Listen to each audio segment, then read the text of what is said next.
Di dalam mengatasi sebuah permasalahan hidup ini, emosional kuantum, intelektual kuantum, spiritual kuantum tidak boleh diabaikan. Tiam siwam sundaram harus tetap selaras, seimbang.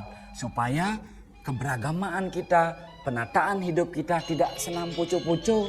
Maju 2 langkah, ya kalau 2 langkah ke belakang. Tapi 3 langkah ke belakang kita sudah ketinggalan 1 langkah. Untuk itu mari kita benahi kehidupan kita dengan menata kehidupan beragama kita dengan mencapai kebahagiaan di dunia ini. Salah satunya secara jasmani yaitu wahyu tusti. Kemudian himsa. Bagaimana kita melakukan arjanam, melakukan raksanam, melakukan sangga, melakukan kesaya dengan tidak mengabaikan atau tidak merusak sistem hukum. Banyak orang yang di dalam hidup ini hanya ingin mendapatkan kebahagiaan secara pribadi saja, tetapi mengabaikan kebahagiaan dan kebenaran orang lain. Ini tidak dibenarkan dalam Hindu. Himsa kalau dalam wahyu tusti ini adalah bagaimana kita memperoleh sesuatu kebahagiaan dengan tidak menyakiti orang lain.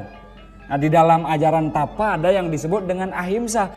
Dengan berwacana yang menyakiti orang, berkata-kata yang menyebabkan orang depresi kejiwaan atau patah semangat. Ini juga menyakiti. Ini juga termasuk himsa karma. Sekarang dari wahyu tusti yang kita lakukan ini, mari kita imbangi dengan sebuah perilaku, tindakan yang disebut dengan ahimsa.